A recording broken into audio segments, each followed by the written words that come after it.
Who wants to get crazy and talk about feminism? Hi everyone, I'm Burch. How's everybody doing? So this panel is called I Feminism and So Can You, I think, if I remember correctly. Which, you know, it can literally be about whatever we want it to be about. If you guys want to talk about stuff, if you want to share things, you want to ask questions, if we want to rock out, we can also do that. But yeah, this is honestly just, I give talks here and there about gender issues and social issues in the gaming industry in particular. And so I definitely am nowhere near an expert, but I have lots of thoughts and opinions, as I'm sure you all do too. And yeah. The main thing that I wanted to say was, this is a safe space for everyone, so no judgment for anything that is said. Please be kind to everyone when you're asking questions. Don't just stand up and be like, this person's a bitch and these are the reasons why. Just be respectful and polite, and we'll just have a great time. Also, if it turns out that no one wants to talk about feminism, that's also fine. We can talk about whatever. Other potential subjects include pizza, anime, games, whatever.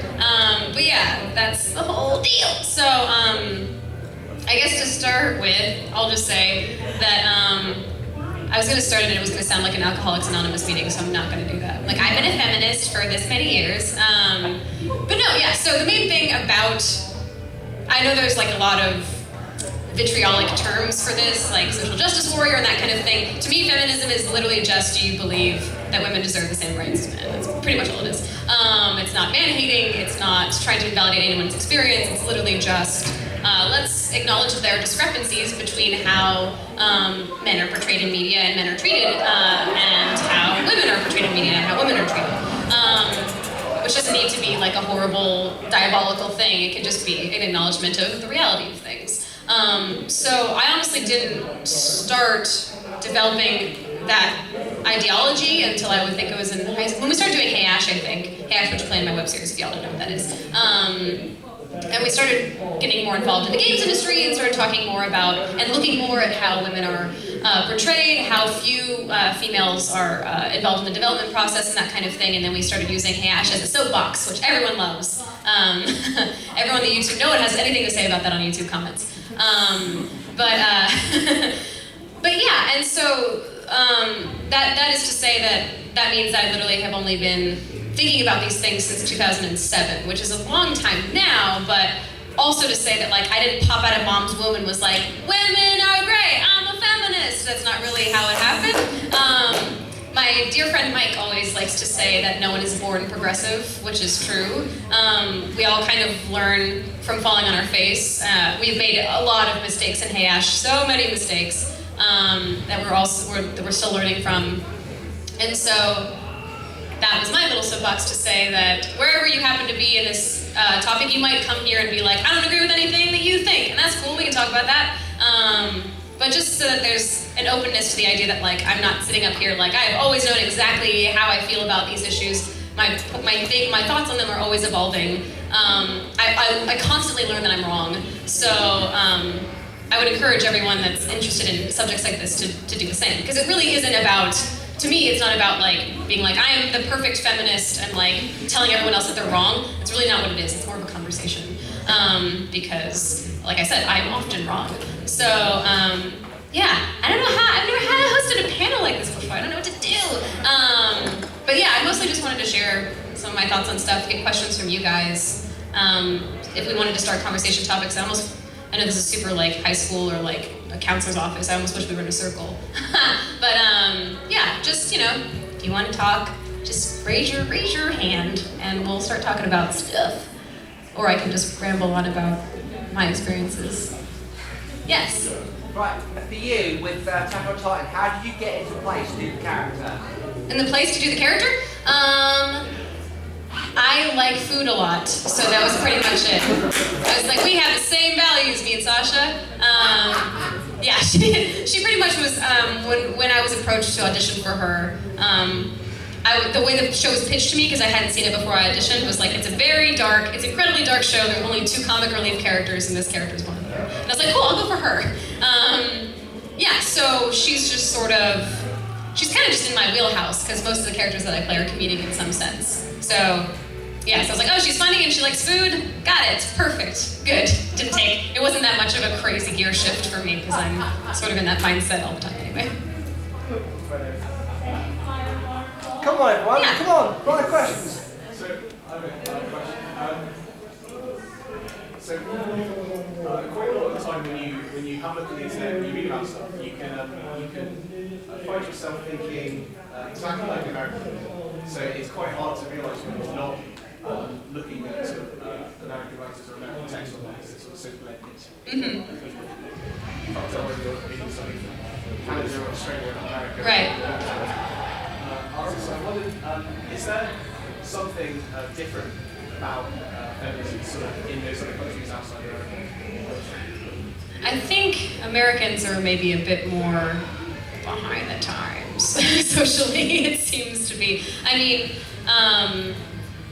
we're trying our darndest, but we only just recently legalized gay marriage. Like, exactly, that is the appropriate response. Like 2 weeks ago, we were like, oh, gay people are all right, and it was like, oh my God, are you guys serious? So we... Confederate flag thing. It's like, I know, we got it under our Oh, look at this, yeah. Yeah, if you've heard anything that's coming out of America right now, it's just kind of the pits. It's just not great. The police are horrible. Gay marriage only just got legalized. It's kind of a mess. So yeah, I mean, I have some Canadian friends, and basically all of our conversations about politics were them just like shaking their head at us, like being like, "You guys seriously don't have this figured out yet?" We're like, "I don't have any control of it. I'm trying." So yeah, I mean, and I'm trying to think many of the major feminist voices in the games industry right now, I think, are Canadian or European, now that I think about it.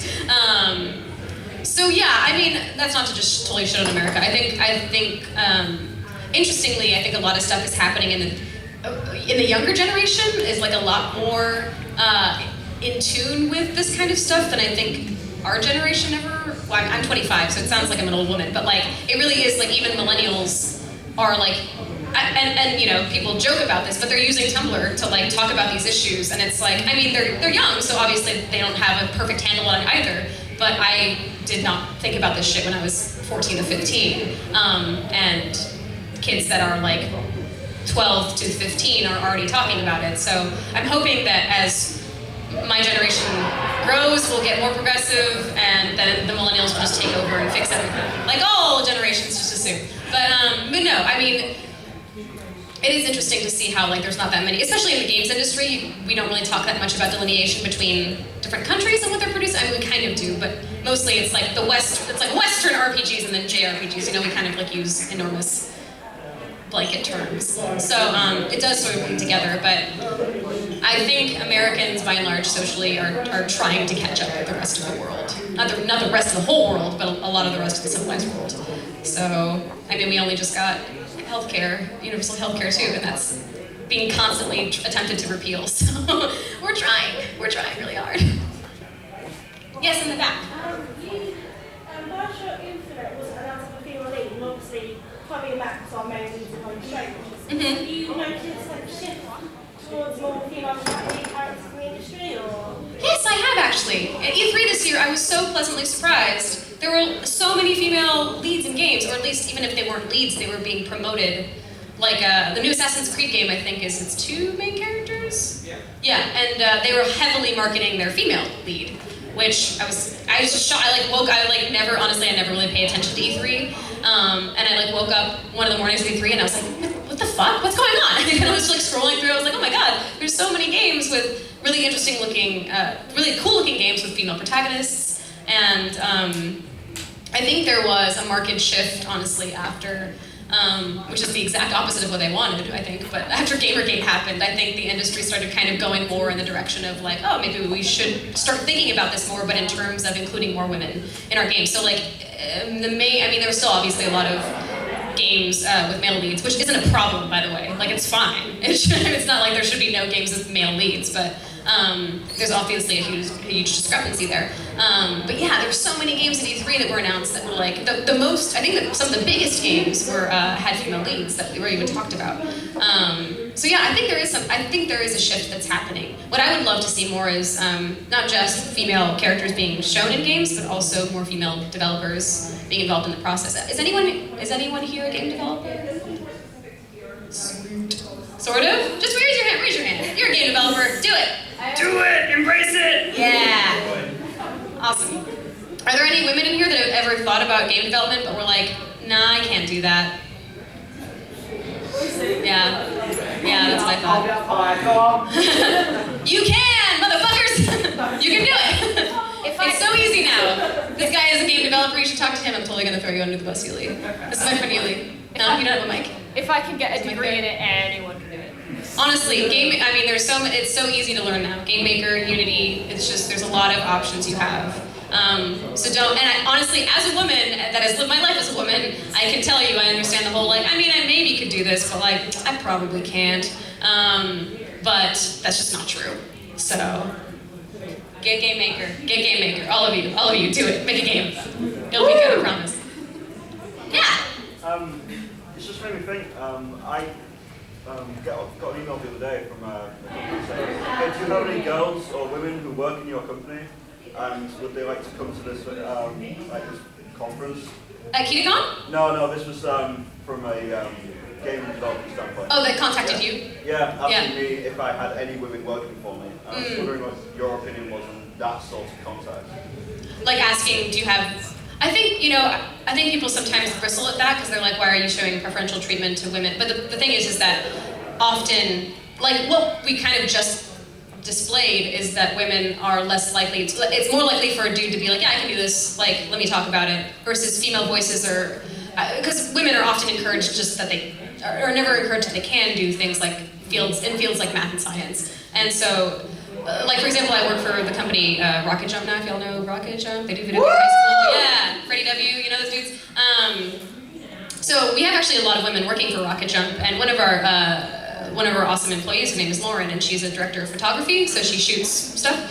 And she's honestly the only female DP that I've ever met, but she's fucking great. And they make it a point always to either have, I think they try to have me or Cherish, who is another one of our female producers, or Lauren, show up to cons or whatever and speak, because they'll have 5 dudes on a panel and then one of us, which is still not equal, but at least there's a female voice there. Because I can't tell you how important it is for young girls to see, like, oh, there's someone that looks like me that I can relate to that is doing the thing that I want to do. Or like if it was ever, if you're a girl that plays games and if you had a woman, if like Jade Raymond was more visible or something, if you had a woman spearheading a game company or something, I guarantee you there would be a larger percentage of women that would, young girls that would be like, oh, I guess I could do, if she can do that, I could probably do that. So I know people get sort of like, they feel sort of weird about it maybe, and maybe it feels affirmative action-y, but no, we found it to be more, women in the office sort of read it and was like, wow, that's incredibly condescending. Oh, really? Yeah, that's just how they felt about it. They was like, why are they specifically asking women to try and make them look better in a way? Oh, I see. Yeah. That is a cynical way of, that is a potentially real, but potentially also cynical way of looking at it. I think having representation of, if you have women in your company, just showing other people, to me it's always important, especially if you work in a tech company, or a film company or whatever, and you have women that are doing jobs that are typically not seen as female-friendly, then having a woman represent that and being like, I'm a director, you can do that too, I think can be really important for people. Because otherwise, they just are like, it's like a mythical creature, a female director, that's a unicorn, I've never seen one of those, but they exist. And so having that visible, I think is important to encourage other women to feel like that they can do the same thing. That's a really nice flip side to the coin.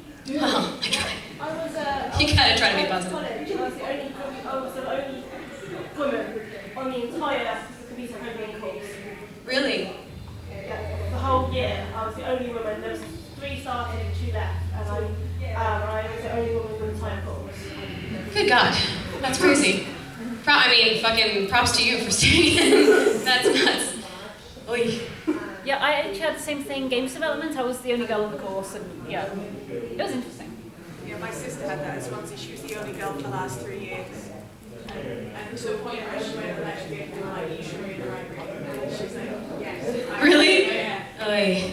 That's the really hard thing too, is that like even if you are a woman that's like, I'm into maths and sciences, and you show up and you're the only woman, you're like, okay, you know, you're gonna have to just, and I, you know, obviously not everyone is awful with this kind of stuff, but I've also read horror stories of dudes being like, I don't want to be partnered with her, or like, you know what I mean? Like even I actually noticed, it's because I'm small probably, but dude, my friend Yuli, I keep looking at this guy because he's my friend that came here with me. I'm just gonna point at all of you, just like randomly. We do Krav Maga together, and I've noticed that no one wants to. I mean, I'm small, so there's also that. But people assume that like I can't take a hit, that I can't whatever. So they'll come up to me and be like, "Dink!" Like you can actually like hit me. It's fine. So there is some biases that like again, it's no one's. That kind of stuff I don't see as anyone's fault. Like I would never get mad at someone for doing that because it's just a preconceived notion that you've been born with and up to this point have not had challenged. So why would you think differently? But yeah, and if you're ever in a games course or something and there's only one woman in the class with you, keep that in mind that that might be kind of a difficult thing for her, and you don't have to like white knight or condescend, but it's always nice just to have someone that's not like peering down their nose at you. So even if you only do that, it can be really helpful. Do you have a, yeah? It's got a sort of double question for you here. Yeah. I've done acting courses, I've got qualifications and all that. And I noticed there's a real severe imbalance, like not as severe as the computer courses, but where like 3/4 of the course are male and only a very small portion is female, and obviously you do the voice work. So have you noticed that sort of imbalance? And also in the same sort of vein, is there sort of for women and anyone really getting into the sort of acting industry, do you have any tips for sort of making that first jump, because that's where I'm stuck? Oh, sure. I haven't seen as much of a disparity in just female actors in my field, but there is a disparity in terms of what characters female actors can play. So often you'll have, I mean, you can just see it sort of it's in animation and video games and kind of everything, but you'll see like, for example, I got auditions once, which is kind of just an indicative of the larger problem. So I got an audition side once that was like these two male boy characters. And they had, you know, I forget their names, but let's say it was like Phil and Colin, and they both had, I just realized I kind of did Phil Collins. Phil and Colin, whatever. And they had, you know, they described their age, the things that they liked, the things that they were bad at, the things that they were good at. So it was like, Phil is, you know, really into athletics, but he's super shy, and he freezes up when he has to talk to new people, but he's like got a really good heart. And Colin is quick to anger and doesn't really play along well with others, but he's super loyal and he likes these things and these things. And then for my character, the audition that I had for the character was, Julie is in a block of ice. She is the love interest for the two main characters. And it was like, I don't know what kind of voice to do for that. That's all right, okay, I guess I'll just do my voice because I didn't have anything else. So you can see the comparison between the care that was taken in developing the boys' characters. Like, they had all these different attributes and like things that would influence, even just on a pragmatic level, like they had attributes that would influence how you might use your voice to convey, to portray them.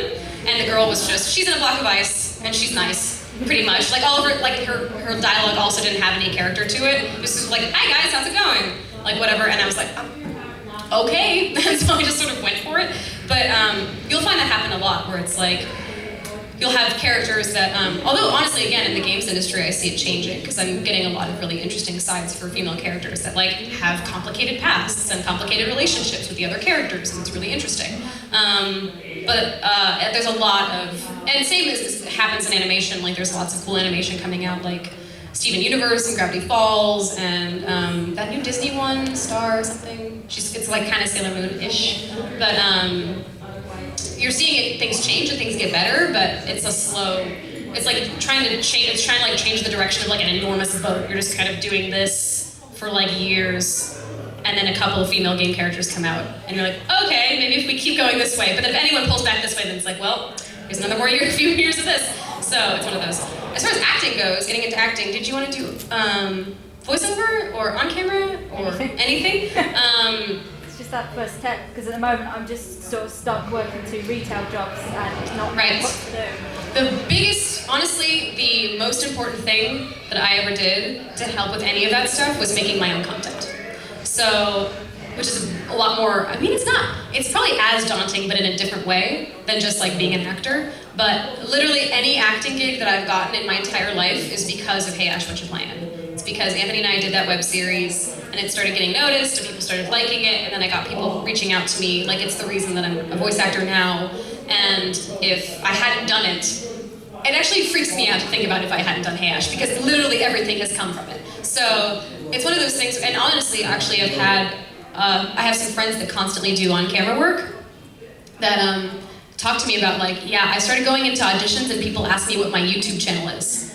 And I was like, whoa, really? And they're like, yeah, so I have to make a YouTube channel now to act. It's like a new thing where if you don't have your own content that you're making, it puts you at a disadvantage weirdly. So before it was like a plus, now it's almost like a requirement, which I didn't realize. So making your own content is huge. And whether that's vlogging, and it can be anything, whatever you feel passionate about or comfortable with, like Anthony and I did sketch comedy about video games because that's a cross-section of a lot of the stuff that we really like. But you know, there are people that vlog about video games, they vlog about food, they vlog about theoretical physics. Like you can kind of do, and with low overhead, you can try to find a niche for yourself, something that you're passionate about, and start making stuff. And that is a huge boon to that process. The other thing too is, you know, getting involved in classes and other things in your community. If you do you go to school? No, I've finished university. Okay. I've gone into qualification. Right. So yeah, I mean, trying to go to local playhouses, that kind of thing, just trying to get your foot in the door anywhere, and just meeting people is also huge. I don't know what the scene is in the UK, but to voice act in particular, you have to be in Los Angeles or New York. So it could be a thing where it's like, if you're super serious about it, you might have to move and find the spot that like is really, you know, has that stuff happening all the time. But yeah, it's a rough racket. I'm not gonna lie to you. It's a lot of rejection and a lot of like, am I ever gonna work again? And a lot of that. But yeah, I think starting to make your own stuff, because you also start learning a lot about you and what you need and what you want in terms of your creative stuff. So that's a good place to start, I think. Yeah. You were speaking before about how female characters kind of get the short end sometimes when they're going into design. Mm-hmm. Do you find there's a lot of, what do you think of this? Sometimes the appearance of female characters don't necessarily match the personality that they've been given. Right. It happens a lot, especially when recently it's been quiet for Metal Gear Solid 5. There was a lot of, because she's this like badass sniper girl and she's just in ripped tights and underwear. And while Kojima says that there's going to be a reason for it, I think it's a bit... I mean, it's one of those things. So female appearance and like how females are portrayed is a very sticky subject. I know it's like a hot button issue. To me, a woman can dress herself however the fuck she wants. Like if all y'all were just in like nipple pasties and that's what you wanted to do, that's totally fine. I would never judge a woman for dressing herself however she wants to dress. The issue, the thorny thing gets into like when you have male creators designing women that look like that, then it gets a little more like, I don't know, it's really hard for me to accept that you were like, no, this is what her character is like. Because it's this hard thing, right? Like you don't want to slut shame, you don't want to be like, no, women can't dress this way. But there's also a real detriment to girls only seeing, or women only seeing, these specific sorts of portrayals of women, because then it sort of just, it's objectification. You just sort of assume that this woman is only around for eye candy, or this is how women are supposed to look, or whatever. So it's really hard, because if it was a female, honestly, if and maybe it sounds silly, and maybe some people would yell at me for this, but if it was a female developer, and she dressed quite that way, it would be hard for me to say anything, because that's her vision, and I think like women have a right to portray themselves however they want, but then it's the problem of like when men have been controlling women's stories for so long and they choose those sort of archaic representations, it can get really problematic. So The answer is to that, I think Kojima, the fact that Kojima included an option in Metal Gear Solid 4 where you can shake your controller and then Rose's boobs wiggle, I'm pretty sure he doesn't have some like grand plan for that costume design. I'm pretty sure he's not like, no, this is very narratively important. Although he made diarrhea narratively important, so who the fuck? Kojima's insane, let's all just agree. I love him, he's insane. But yeah, I mean, it's a situation where, again, I would never want to get into the realm of ever saying, like, if a woman wanted to dress like that, then like, fuck it, more power to you to do it. You know, I'm not going to judge you or shame you for it. But it's when it gets difficult when, I think there are a lot, I think it's fair to say, not all male creators do this, but many male game developers will do this, where they will create a character that is honestly just made for sexual appeal, and then defend it after the fact as if it's feminist or whatever. So it's really just being responsible, and it's seeing, okay, contextually also, how does this person treated in this game? But I mean, my gut instinct with Kojima is like, he's just insane and he likes looking at naked ladies. That's honestly what I think. Even though I love Metal Gear Solid and it's incredibly problematic in a lot of ways. But I don't think there's a huge like goal that he has there. I think he's just a dirty old man in some ways. Silent Hill says it all for Kojima's mind. Yeah. Like Silent Hill 2, dear God. Dude's wacky. Wacky to say the least. Is he a hand? Yes. So you see a lot of examples and hear discussions about people using narrative and characters because they're probably the easiest way to discuss them. Have you heard of or can cite any examples of people using game mechanics to explore these sorts of issues? Well, there's a really great, it's not about, well, it is about gender. It's not about the gender binary though, but there's a game called Dysphoria. Yeah, by Anna Anthropy, which she's a transgender woman, and it explores her process of becoming, of transitioning into a woman. And it's and also there's another one, the same subject called Mayanichi, which is Maddie Bryce, who's also a transgender woman, her experience of transitioning. And they're very powerful because you have this thing where you know, in Mayanichi, you essentially repeat the same date over and over again, but you have a limited amount of time to prepare yourself for the day. So you can, things like, for me, who obviously reads as a woman, I could be like, well, I won't, you know, put makeup on or whatever, I'm just gonna play a video game and eat breakfast before I go meet my friend for coffee, because whatever. And I could walk down the street and people would vocally accost me. But there's certain things like, if you are playing that and you're playing as Maddie, if you don't do all of the options essentially that make yourself look like the most woman, and you walk down the street, there are people just harassing you as you go by, and this is just like Maddie's life. That's just what life that she lives. So I definitely think there are games that do that. As far as feminist issues, I'm probably totally blanking on really obvious ones, but I can't think of things from a female perspective. I can think of lots of ones about being gay, about being trans, and stuff like that. But I'm trying to think of one that's mostly about, yeah, and I can't. I'm probably, I'm gonna wake up at 4 a.m. and be like, oh my god, this one, what am I? I'm an idiot. But yeah, those are good places to start as far as trans stuff goes. They're good games, you should play them. You guys have another hand? Over here, maybe? Yeah. I read you had input on a study involving children's opinions on women in video games. Mm-hmm. I was wondering, sort of what you did and what you found and your opinions on it. Yeah. So this year, was it this year? This year, at GDC, Rosalind Weissman, who is a big shot educator, she's best known for writing the book that Mean Girls is based on, but she writes books targeted toward parents, like to understand their kids essentially. And I met her because I helped her with the video game chapter in her book, Masterminds and Wingmen, which is essentially the companion piece to the book that created Mean Girls. It's about boys and their experience being boys. So we did a talk the year before, specifically targeted towards boys and how they view video games and video game protagonists and that kind of thing. And we decided we wanted to do one that interviewed, because we surveyed a bunch of boys for that talk, so we decided we wanted to do one surveying girls and boys.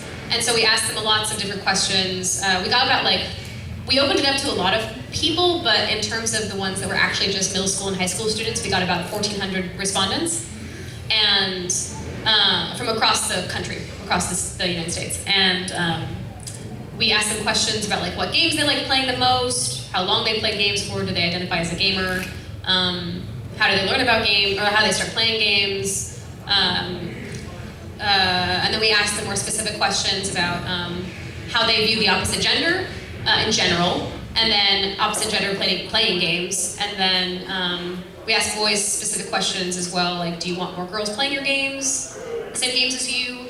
How do you feel about female protagonists? Would you play a game with female protagonists in it? Do you think that female protagonists are too often sexualized? We asked girls the same questions as well. So we just got a bunch of data and we started sifting through it. And we found, which was super surprising and encouraging to me, that boys are a lot more progressive than I think we give them credit for, particularly in the games industry. Like, the majority of boys, even ones that self-identified as gamers, were like, yeah, I want more girls playing the same games as me, obviously. And then, because we had the strongly, I'm just paraphrasing, we had strongly agree, and whatever. But there are lots of boys that were like, yes, we do want more women playing the same games as us. And we also found that boys and girls don't really have a preference of what gender they want to play when they're younger, and then when they get older, boys actually care less about what gender they play, and girls care more. So boys are like, and it was funny because I was talking to Rosalind on Skype, and she has 2 sons, and they came in and she was like, would you guys play a game with a female lead? And they were like, I don't care, is the game good? It was like their immediate response, which seemed to be the consensus from most of the boys. It was like, is the game good?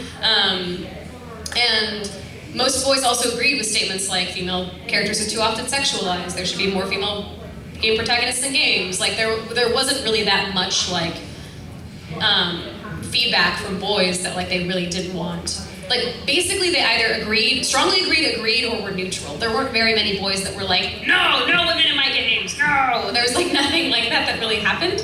And of course women, we found the girls played all types of games, and boys just assumed that girls played all types of games too. Like most boys weren't assuming that they were only playing mobile games. The majority of boys that we surveyed were like, well, girls play all games, right? And most of the girls did play like a large swath of games, like MOBAs and FPSs and stuff. So pretty much what we found from the survey results is that like everything that we're basing our marketing choices, our game development choices on is essentially bullshit, at least for kids, right? So obviously this is it was an exploratory survey, so we couldn't like enter this into any sort of academic. It's not a thorough academic survey, but from an exploratory survey, which is where academic research sort of starts. You start with an exploratory survey and then go into like doing a lot more rigorous interviewing and stuff like that. But based on that sort of starting sample, we kind of learned that we are marketing toward a demographic that like doesn't exist for the most part. We're like, oh, only men will play games, and men only want men in their games, and they like when girls are naked in their games, and all the boys were like, no, like all the boys that we surveyed really didn't agree. So it was super encouraging, and honestly, I was surprised, honestly, by those results. I wasn't expecting that, because I've been conditioned as well, based on all the marketing and stuff that we do in the games that come out, that boys are very like, no women in my games, I don't want women anywhere near my games, but boys don't actually want that. So it was interesting to see that, and to also, there's been a huge backlash about that research too, because people are very, it's just interesting how we sort of take minority voices as like the standard, because they're louder more than the actual demographics that we're surveying. So it was a very encouraging thing where it's like, oh, boys aren't sexist, we just think that they are, which the industry in general, I think, assumes that. So it was really nice to have that data and to present it and be like, no, it's not true. Like, these are what boys have to say. And girls as well, to have them actually have a voice was awesome, because that doesn't often get to happen. Yeah, they're all fake. I just pretend. All the times that I've streamed live video games, it's just been someone else underneath the table playing for me. Any other things? Yeah. I was just thinking about what you said about the big games developers being more willing to have females in their games than about original content. And obviously there's this big thing at the moment with a lot of people like YouTube being enormous, and with people who do like let's plays and stuff, being pretty much as powerful as any sort of marketing that people are doing, and they're really pushing for these games that they want these YouTubers to play. And there's also the thing with the independence industry, so with Steam and Greenlight and the rise of people making their own games. And I was wondering what your opinions are on the fact that we have all these indie developers now that are also pushing, you know, female leads or even non-gender specified leads and things like that, versus the big AAA titles like Assassin's Creed and that, and how what your opinions are on sort of that being pushed, and then whether you think that these indie developers are actually having an impact, and Let's Players having an impact on what these big AAA developers are doing in regards to genders in their games. I can tell you that usually game developers play all types of games. So if you're a game developer, you don't necessarily just play AAA, you don't necessarily just play indie, you play everything. So the gaming industry is interesting in that it is, even though it's a huge industry, it's actually quite small in certain ways in terms of like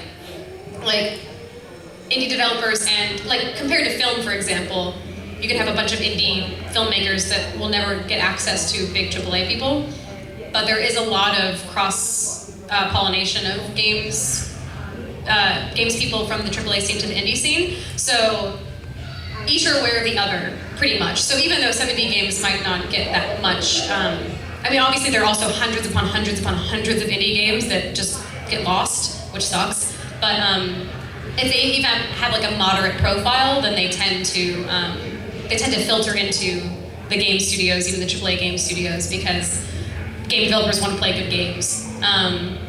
For example, like Towerfall probably isn't known by most people, right? But like, you'd probably be hard pressed to find a game developer that hasn't heard of it. So I think anything that happens on the indie scene can influence people on a local level, but it's also being, for the most part, AAA developers are also aware of that kind of content, which I know is a generalization, but that's kind of what I've observed. And I think Let's Players have a huge impact on, I mean, especially for indie game devs, I know that that's a huge marketing strategy for indie game devs now, because if you don't have the money to market your game, if you just give Let's Players copies for free and they happen to stream it and they happen to like it, then that's hundreds of thousands potentially eyeballs on your game all of a sudden. And I think it's still really relevant for AAA developers too, because YouTubers command a lot of sort of cultural cachet, and often people will sort of just watch Let's Players and are like, do they like this? If they don't like this, then I probably won't buy it. You know what I mean? So I think it's all super relevant, and I think every bit helps. Because even if only, let's say no one plays an indie game like in the consumer market, but a bunch of AAA people do, and they sort of glean something from that, and they see something that they realize they need to do differently, and then they change it in their game, and that game reaches a bunch more eyes. It's sort of all symbiotic and can feed into each other. So it's really important, I think, from everyone from every level to start making these changes, because it all influences each other. It's all just this. It's all fucking just rolling around in each other. So it's always important on every level. Anybody else have any questions? Yes. Hey. Hi. We're a unique dev team. We have a lot of, I mean, a point in case, I'm cisgender white guy, and somehow I'm a minority on the team. So we pump out a lot of content, we're doing a lot of marketing drive recently, and our developers do a lot of liberal progressive content, but people are always willing to talk to us until they get 140 characters to do it, and sometimes it's like vitriol and anger. I loved your social justice warrior video, and read a lot of the comments on that, and I wondered how you responded or didn't respond, and what worked. What I find, honestly, is that I have a friend that also deals with this stuff a lot, because he's a pretty visible film critic, and his main sort of tool or rule, I should say, for that is essentially, are you talking to someone that really wants to have a conversation, or are you talking to someone that's saying, I know what you are, but what am I? No matter how nice they say it, right? Essentially, they are, if you dilute it down and you think about, what can this person gain from saying this to me? Essentially, it's, I know you are, but what am I? So going back to the survey results that I was just talking about, there was there was an article written in response to it that we didn't end up responding to because instead of talking about the content of the results, it was very polite and it was very, it wasn't, vitriolic in any way, but it was making points that wasn't about debating the content, it was trying to literally invalidate the results. So they made the point, we don't know if they got parental consent signed. We don't know if they had the kids sign, or if the parents' kids signed parental consent forms to have this survey be made, or to be taken. We had there were teachers that administered these surveys in classrooms. So that was the point that they brought up in the article, and when I got to that point, I was like, oh, okay, so they don't actually want to talk to me about this content, they just want people to completely they want it to not be usable. Like, they're arguing that, like, this content should not be used or spoken about because we don't know if they went through the proper red tape. And I was preparing to respond to it, and then I got to that part, and I was like, oh no, they don't care about actually talking about whether these results are real, like, in terms of, like, cultural impact to the industry. They just don't want people to know about them or to trust them. Even though Rosalind's been an educator for over 30 years, she knows all these teachers personally. We went directly to schools, we talked to principals, like, we did it, apart from sitting every kid down and being like, so what do you think? And then marking it all down in pencil that we held with our own hands. To get the amount of people that we did to make that survey legitimate is we took the steps that we could have done, right? But the people the guy that was writing that article didn't care about that, he just cared about poking holes where he could. And he did it in a super polite way, but I realized when I hit that part that he didn't actually care, and if I engaged with him, we wouldn't actually be having a dialogue. We would just be throwing stones back at each other, and I would have to be like, go into the research and find all these different ways to prove to him that it was real, and it would just be like picking apart the like minutia of the whole process, which actually doesn't matter, because if you're thinking about it logically and they're just taking it on face value, then you can trust the fact that Rosalind knows these educators because she's done years of work and it's all super accessible, and she's been on like fucking like CNN and like all these different places. Like, she's super legit. Like, you can glance at her bio and be like, oh, okay, then everything that she's saying is legit, right? But that wasn't their agenda. And so it's really, I think, it becomes this sort of weird game of being like, okay, what is this person actually trying to say to me? Like, what are they actually trying to engage? And this, I think, can go for anything. Anytime you're about to get into an internet argument with someone, maybe I think it's important for your own sanity to sort of think about what is this person actually trying to get out of me.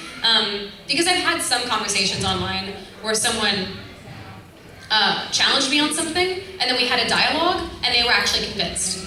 But they came at it from the get-go in such a way that I could tell that they weren't just trying to cast the first stone.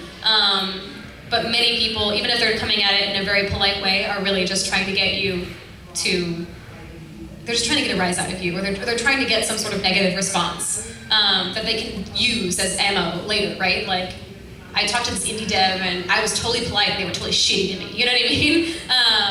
So often I won't respond to people because the majority of people that take the time to like rag on stuff like our survey results or the social justice warrior video, which is very silly, you know. I can tell that they're just trying to troll. They're doing it politely, they're not saying aggressive things, but at the end of the day, I would be getting into a conversation that's, you know, I know you are, but what am I? Which really isn't useful for me. It's not good use of my time.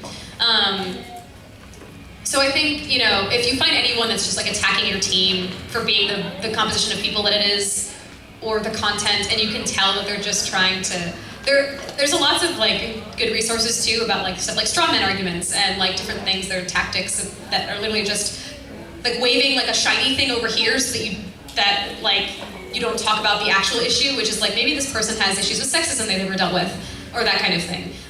So you kind of have to become like a mini, you have to sort of like research or I guess become slightly well-versed in like psychology of people in these sort of situations. Like, I've had to do a bunch of like reading and that kind of stuff to decide, because for a while I was responding to people and it was just getting like, oh my God, like I was exhausted emotionally trying to like talk to people that are not ready to be talked to in these ways. Sometimes you get lucky and someone's like right on the cusp of changing their mind about something and you can kind of like poke them a little bit further, but most of the time people already have a predisposed notion of what they want to think. And it's hard. I mean, anyone that directly engages with people, I'm always like, dude, more power to you, because my God, it is exhausting.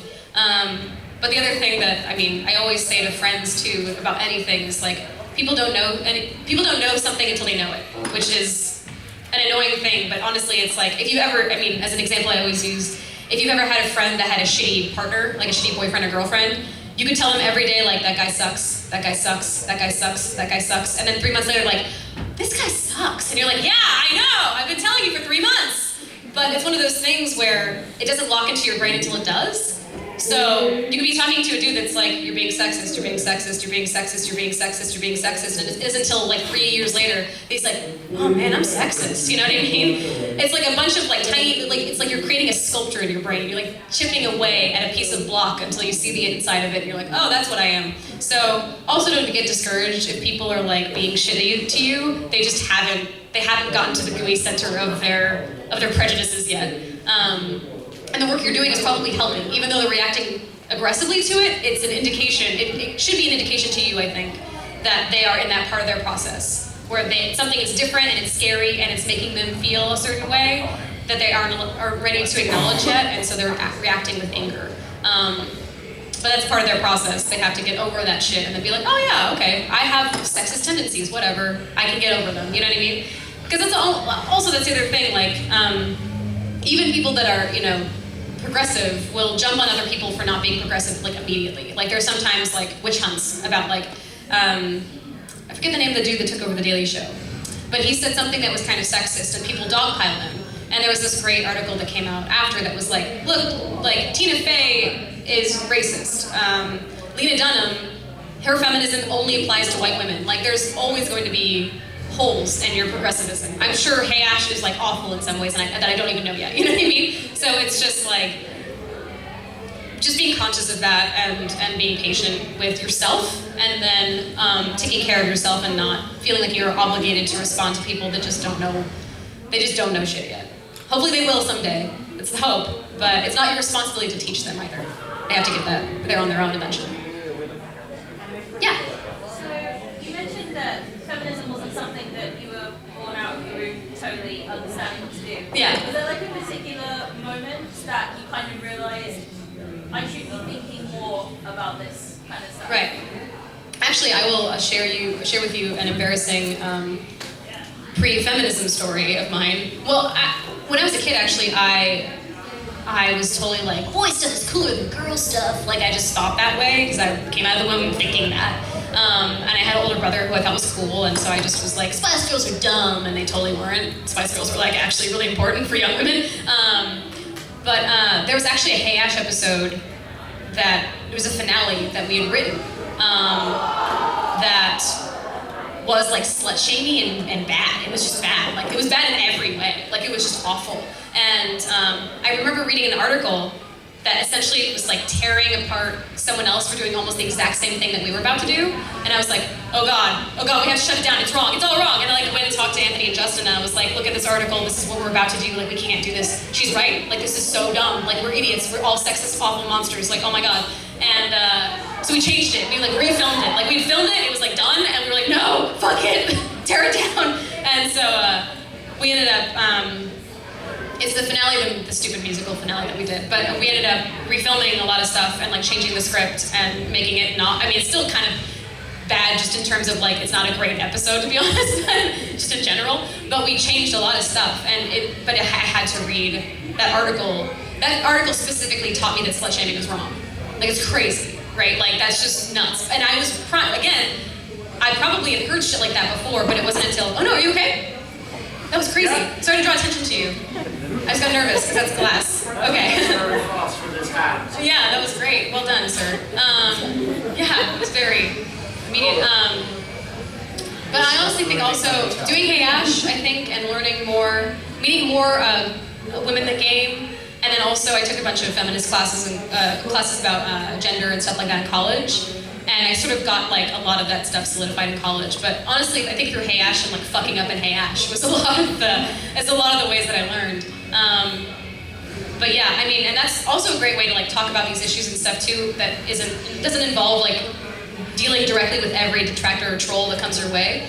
is like I said, I just read that article. I just saw an article and I read it and I was like, oh fuck, I'm super wrong. Oh no! And then I since then have been completely, and that's why my response to gender representation stuff is like, well, if a woman wants to dress that way, then they should fucking do it because that's dope. But if a dude is like creating the character, then I have more questions. So yeah, again, a main thing about all this stuff too is not beating yourself up too hard. If you fuck up, if someone calls you out, because I've been called out a lot, and they were always right, and I've gotten better. It's not to be discouraged by, because everyone has those moments. They just don't broadcast them as publicly because they're embarrassing. That's all the time we got. Final thought. You're all great. Thanks for coming to this panel. I honestly thought it was gonna be like 5 people. I'm really shocked that you guys came and hung out. I really, really appreciate it. I like talking about this stuff. So I don't know, if I'm walking around the con and you're like, hey, I have a question about feminism. I want to get your thought. I will stop and talk to you about it. I like talking about this stuff. But yeah, thank you all so much for coming. Again, there are a lot of women in this room. I'm sure you've dealt with a lot of shit. I've been there too. It gets better, it can. Just take care of yourself. It's the main thing that I want to say. People make you feel like shit all the time for various reasons without even knowing it. Just know that oftentimes it comes from a place that they don't even really understand yet. So just take care of yourself. Don't let people get you down. Don't let the haters hate, as it were. I hate that I said that. Yeah, and take care of yourself. All the guys in this room, thank you for being here. It's really awesome to see so many dudes in this room. Yeah, that's right. That guy's having because he's so excited. I know he's like, feminism! He's like so stoked. But yeah, thank you so much for coming. I'll be around all weekend. Take care of yourselves, take care of each other, be safe, have fun, blah, blah, blah. Don't get alcohol poisoning tonight, please.